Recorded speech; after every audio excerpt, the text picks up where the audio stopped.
नमस्कार दोस्तों, break exam में आप सभी का स्वागत है। आज का वीडियो आपके लिए बहुत ही ज़बरदस्त और शानदार होने वाला है, क्योंकि आज के वीडियो में हम अप्रैल महीने का करंट अफेयर देखेंगे, जहां पर हम प्रत्येक क्वेश्चन और उसकी व्याख्या से जुड़े हुए सारे इम्पोर्टेंट पहलुओं को चर्चा करेंगे। तो आज का वीडियो आप शुरू से अंत तक देखिएगा, जिससे आपका कोई भी क्वेश्चन स्किप ना हो पाए। तो चलिए वीडियो शुरू करते हैं। सबसे पहले देख लेते हैं पहला क्वेश्चन। उत्तर प्रदेश में रेशम कृषि मेला 2023 का आयोजन कहाँ किया गया? तो इसका सही आंसर क्या है? रेशम कृषि मेला गोरखपुर, ऑप्शन बी इसका सही आंसर है। याद रखिएगा, गोरखपुर में रेशम कृषि मेला का आयोजन किया गया। आइए इसकी व्याख्या देख लेते हैं। 30 मार्च 2023 को गोरखपुर में इस मेले का आयोजन किया गया। गोरखपुर में 60 टन रेशम का उत्पादन होता है, जिसे बढ़ाकर 600 टन करना है। आगे देख लेते हैं अगला प्रश्न। उत्तर प्रदेश में राष्ट्रीय जलवायु सम्मेलन 2023 का आयोजन कहाँ किया गया है? तो इसका सही आंसर क्या है? Option A Lucknow. याद रखिएगा, उत्तर प्रदेश में राष्ट्रीय जलवायु सम्मेलन का आयोजन लखनऊ में किया गया है। आगे बढ़ते हैं अगले प्रश्न की ओर। उत्तर प्रदेश में वन वर्ल्ड टीबी समिति 24 मार्च 2023 का आयोजन कहाँ किया गया है? तो इसका सही आंसर क्या है? Option D Varanasi. तो याद रखिएगा, वाराणसी में वन वर्ल्ड टीबी समिट का आयोजन किया गया है। आइए बढ़ते हैं अगले प्रश्न की ओर। इसकी व्याख्या देख लेते हैं। 24 मार्च 2023 को प्रधानमंत्री नरेंद्र मोदी जी ने उत्तर प्रदेश के वाराणसी के रुद्राक्ष कन्वेंशन सेंटर में वन वर्ल्ड टीबी समिट 2023 का उद्घाटन किया। 2030 के वैश्विक लक्ष्य से 5 साल पहले 2025 तक इस अत्यधिक संक्रामक बीमारी को खत्म करने की भारत की प्रतिबद्धता को दोहराया। इस वर्ष की थीम क्या है? तो हाँ, हम क्षय रोग को समाप्त कर सकते हैं, ये इस वर्ष की थीम है। आइए बढ़ते हैं अगले प्रश्न की ओर। उत्तर प्रदेश में खेलो इंडिया यूनिवर्सिटी गेम्स का आयोजन कहाँ नहीं किया गया है? तो इसका सही आंसर क्या है? Option C Kanpur. याद रखिएगा, कानपुर में खेलो इंडिया यूनिवर्सिटी गेम्स का आयोजन नहीं किया गया है। आइए बढ़ते हैं अगले प्रश्न की ओर। हाल ही में इंडिया जस्टिस रिपोर्ट 2022 के अनुसार शीर्ष स्थान पर किसने हासिल किया है? तो शीर्ष स्थान कर्नाटक ने हासिल किया है। ऑप्शन ए इसका सही आंसर है। तो इंडिया जस्टिस रिपोर्ट में कर्नाटक ने शीर्ष स्थान हासिल किया है। आइए बढ़ते हैं इसकी व्याख्या की ओर। तो इंडिया जस्टिस रिपोर्ट में तमिलनाडु को दूसरा, तेलंगाना को तीसरा और उत्तर प्रदेश को सबसे नीचे 18वां स्थान दिया गया है, ये इंडिया जस्टिस रिपोर्ट में। वहीं यह पहली बार 2019 में प्रकाशित हुई थी। तो इंडिया जस्टिस रिपोर्ट पहली बार 2019 में प्रकाशित हुई थी। इसमें 1 करोड़ से कम आबादी वाले 7 छोटे राज्यों की सूची में सिक्किम का प्रदर्शन सर्वश्रेष्ठ रहा। वर्ष 2020 में सिक्किम दूसरे स्थान पर रहा। तो इस प्रकार से छोटे राज्यों की सूची में सिक्किम सबसे ऊपर रहा। वहीं आगे देख लेते हैं, कर्नाटक को पहला स्थान मिला था और तमिलनाडु को दूसरा स्थान। बढ़ते हैं अगले प्रश्न की ओर। हाल ही में भारत ने किस देश के साथ रुपए में व्यापार करने की सहमति जताई है? तो इसका सही आंसर क्या है? मलेशिया। याद रखिएगा, मलेशिया के साथ भारत ने रुपए में व्यापार करने पर सहमति जताई है। तो हाल ही में भारत ने मलेशिया के साथ रुपए में व्यापार करने पर सहमति जताई है। सिंगापुर और इंडोनेशिया के बाद मलेशिया आसियान क्षेत्र में भारत का तीसरा सबसे बड़ा व्यापारिक भागीदार है। तो याद रखिएगा, सिंगापुर और इंडोनेशिया के बाद अब मलेशिया आसियान क्षेत्र में भारत का तीसरा सबसे बड़ा व्यापारिक भागीदार है। आइए बढ़ते हैं अगले प्रश्न की ओर। हाल ही में नाटो उत्तर अटलांटिक संधि संगठन का 31वां सदस्य कौन बना है? तो इसका सही आंसर क्या है? Option A Finland. फिनलैंड ने नाटो का 31वां सदस्य बना है। आइए बढ़ते हैं अगले प्रश्न की ओर। आइए इसकी व्याख्या देख लेते हैं पहले। नाटो यानी कि नॉर्थ अटलांटिक ट्रीटी ऑर्गेनाइजेशन एक रक्षा गठबंधन है। साल 1949 में इसका गठन किया गया था। मुख्यालय है इसका ब्रुसेल्स। इस संगठन में अमेरिका, यूके, कनाडा और फ्रांस जैसे देश शामिल हैं। वहीं इस संगठन के देशों पर अगर कोई हमला करता है तो सभी देश एक दूसरे की मदद करेंगे और विरोधी देश पर एक साथ हमला करेंगे, यह इसकी एक शर्त है। आइए आगे देख लेते हैं। फिनलैंड इसका 31वां सदस्य बन गया है। तो इस प्रकार से फिनलैंड ने नाटो की सदस्यता स्वीकार कर ली है। आइए बढ़ते हैं अगले प्रश्न की ओर। हर साल विश्व स्वास्थ्य दिवस कब मनाया जाता है? तो ये 7 अप्रैल को मनाया जाता है। ऑप्शन ए इसका सही आंसर है। याद रखिएगा, विश्व स्वास्थ्य दिवस 7 अप्रैल को मनाया जाता है। आइए इसकी व्याख्या देख लेते हैं। प्रत्येक वर्ष 7 अप्रैल को विश्व स्वास्थ्य संगठन के स्थापना दिवस 7 अप्रैल 1948 की वर्षगांठ पर विश्व स्वास्थ्य दिवस मनाया जाता है। विश्व स्वास्थ्य दिवस की थीम क्या है? तो ये हेल्थ फॉर ऑल। तो ये इसकी थीम है, हेल्थ फॉर ऑल। वहीं आगे देखते हैं, विश्व स्वास्थ्य संगठन यह एक अंतर सरकारी संगठन है और आमतौर पर स्वास्थ्य मंत्रालयों के माध्यम से अपने सदस्य देशों के सहयोग से कार्य करता है। तो इस प्रकार से WHO एक स्वतंत्र सरकारी संगठन है जो अपने सदस्य देशों के सहयोग से काम करता है।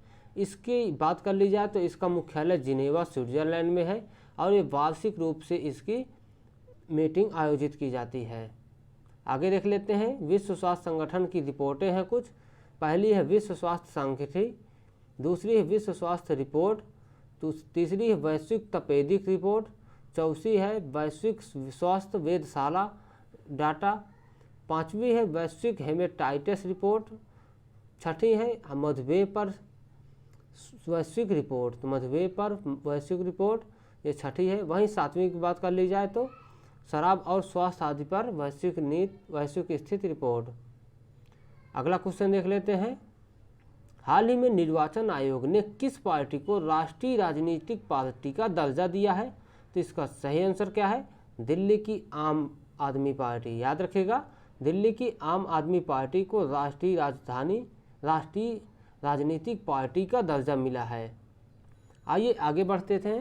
आइए इसकी व्याख्या देख लेते हैं। पहले, हाल ही में निर्वाचन आयोग ने आम आदमी पार्टी को राष्ट्रीय राजनीतिक पार्टी का दर्जा दिया है।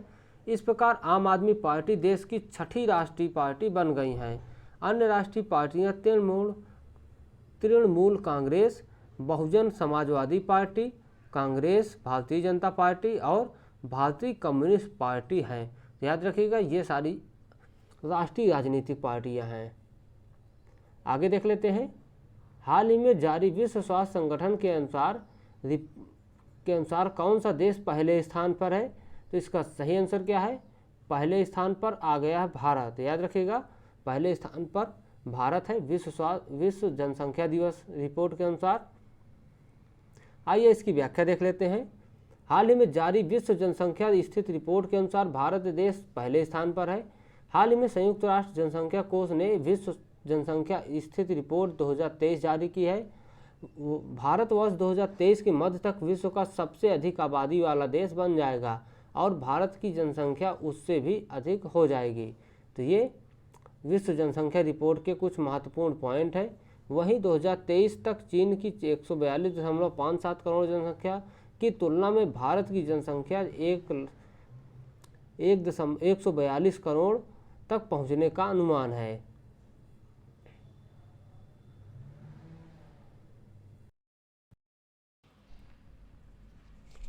संयुक्त राज्य अमेरिका तीसरा सबसे अधिक जनसंख्या वाला देश है, जिसकी जनसंख्या 340 मिलियन है। वहीं आगे बात कर लेते हैं। भारत की कुल प्रजनन दर 2 आंकी गई थी, जो विश्व औसत से 2.3 से कम है। जनसांख्यिकी लाभांश की बात कर ली जाए तो भारत की 68% आबादी 15 से 64 वर्ष की आयु के बीच की है, जो कामकाजी या काम करने में सक्षम आबादी में महत्वपूर्ण योगदान करती है। तो ये भारत के लिए सबसे बड़ा फायदेमंद है कि इसकी 68% आबादी 15 से 64 आयु के बीच की है। वहीं आगे बात कर लेते हैं। भारत के प्रधानमंत्री का लक्ष्य 2047 तक 50% महिला कार्यबल को सुनिश्चित करना है। तो ये 2047 तक इसका लक्ष्य रखा गया है। आगे, हर साल पृथ्वी दिवस कब मनाया जाता है? तो ये पृथ्वी दिवस 22 अप्रैल को मनाया जाता है। ऑप्शन बी इसका सही आंसर है। आइए इसकी व्याख्या देख लेते हैं। 22 अप्रैल को पृथ्वी दिवस की 52वीं वर्षगांठ मनाई गई थी। तो याद रखिएगा, 22 अप्रैल को 2022 को पृथ्वी दिवस की 52वीं वर्षगांठ मनाई गई थी और ये 2023 में इसकी 53वीं वर्षगांठ होगी। याद रखेगा 2023 में 22 अप्रैल को इसकी 53वीं वर्षगांठ मनाई गई थी। आगे देख लेते हैं, पृथ्वी दिवस पर्यावरण संरक्षण के लिए समर्थन का संकल्प लेने हेतु दुनिया भर में मनाया जाने वाला एक अंतर्राष्ट्रीय कार्यक्रम है। तो पृथ्वी दिवस पर्यावरण संरक्षण के लिए समर्थन का संकल्प लेने हेतु दुनिया भर में मनाया जाने वाला एक अंतर्राष्ट्रीय कार्यक्रम है। वहीं पृथ्वी दिवस 2022 की थीम थी हमारे ग्रह में निवेश करें, इन्वेस्ट इन आवर प्लैनेट, और यह थीम 2023 में भी सेम है और इन्वेस्ट इन आवर प्लैनेट इसकी थीम रखी गई है। वहीं प्रथम बार पृथ्वी दिवस वर्ष 1970 में मनाया गया था। याद रखेगा संयुक्त राष्ट्र ने वर्ष 2009 में 22 अप्रैल को अंतर्राष्ट्रीय मातृ पृथ्वी दिवस के रूप में मनाने की घोषणा की। वर्ष 1992 के रियो घोषणा पत्र पृथ्वी रियो शिखर सम्मेलन में प्रकृति और पृथ्वी के साथ सद्भाव को बढ़ावा देने के लिए कहा गया है। वहीं अगला देख लेते हैं अर्थ आवर की संकल्पना। ये world wide fund for nature की वार्षिक पहल है जो वर्ष 2007 में शुरू की गई थी। यह प्रतिवर्ष मार्च माह के अंतिम शनिवार को आयोजित किया जाता है। तो याद रखिएगा अर्थ आवर यह WWF की पहल है एक। आगे देख लेते हैं, हर साल भारत में प्रत्येक वर्ष कब राष्ट्रीय पंचायती राज दिवस मनाया जाता है? तो इसका सही आंसर क्या है? ऑप्शन बी 24 अप्रैल। याद रखिएगा 24 अप्रैल को राष्ट्रीय पंचायती राज दिवस मनाया जाता है। आगे देख लेते हैं, पहला राष्ट्रीय पंचायती राज दिवस 2010 में मनाया गया था। तब से भारत में प्रत्येक वर्ष 24 अप्रैल को राष्ट्रीय पंचायती दिवस मनाया जाता है। यह दिन वर्ष 1992 के संविधान के 73वें संविधान संशोधन के अधिनियम का प्रतीक है। तो याद रखिएगा स्थानीय स्वशासन वाला पहला नियम ये राष्ट्रीय पंचायती राज दिवस 73वें संविधान संशोधन अधिनियम का प्रतीक है। वहीं भारतीय संविधान के अनुच्छेद 14 अनुच्छेद 40 में पंचायतों का उल्लेख किया गया है।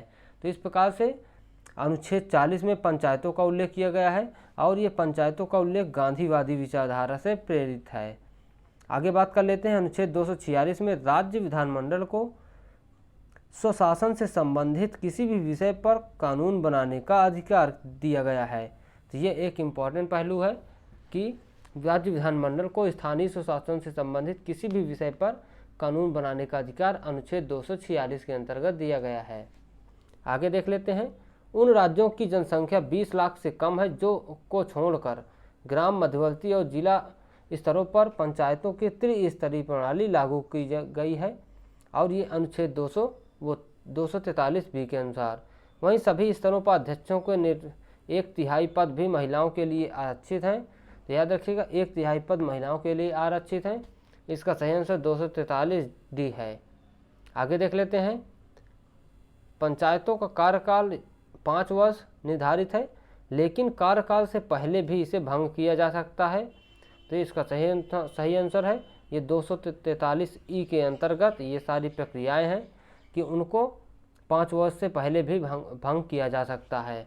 आगे देख लेते हैं, मतदाता सूची के अधीक्षण, निर्देशन और नियंत्रण के लिए प्रत्येक राज्य में स्वतंत्र चुनाव आयोग होंगे। तो ये इसका कौन सा अनुच्छेद है चुनाव आयोग का? 243 के। आगे देख लेते हैं, पंचायतों की शक्ति। तो पंचायतों की शक्ति से संबंधित अनुच्छेद है 243 जी। याद रखना शक्ति से जी, जी से सेवन, सेवन से शक्ति। आगे देख लेते हैं, स्थानीय स्वशासन को एक अभ्यास के रूप में सर्वोत्तम रूप से समझाया जा सकता है। तो ये लोकतांत्रिक विकेंद्रीकरण, ऑप्शन बी इसका सही आंसर है, लोकतांत्रिक विकेंद्रीकरण। अगला प्रश्न देख लेते हैं, निम्नलिखित कथनों पर विचार कीजिए। पंचायत का सदस्य बनने के लिए न्यूनतम आयु 25 नहीं 21 होनी चाहिए। आगे देख लेते हैं, इसका सही आंसर क्या है? Option B. याद रखिएगा ऑप्शन बी इसका सही आंसर है। आइए आगे बढ़ते हैं, निम्न हाल ही में किस मंत्रालय ने जल निकायों की पहली बार रिपोर्ट जारी की है? तो इसका सही आंसर क्या है? जल शक्ति मंत्रालय, ऑप्शन ए इसका सही आंसर है। जल शक्ति मंत्रालय ने जल निकायों की पहली गणना रिपोर्ट जारी की है आइए इसकी व्याख्या देख लेते हैं। हाल ही में जल शक्ति मंत्रालय ने देश के जल संसाधनों के विषय में महत्वपूर्ण अंतर्दृष्टि प्रदान करते हुए जल निकायों की पहली गणना रिपोर्ट जारी की है। वहीं यह गणना भारत में जल स्रोतों की एक व्यापक सूची प्रदान करती है जो ग्रामीण एवं शहरी क्षेत्रों के बीच असमानताओं तथा अतिक्रमण के विभिन्न स्तरों को उजागर करती है।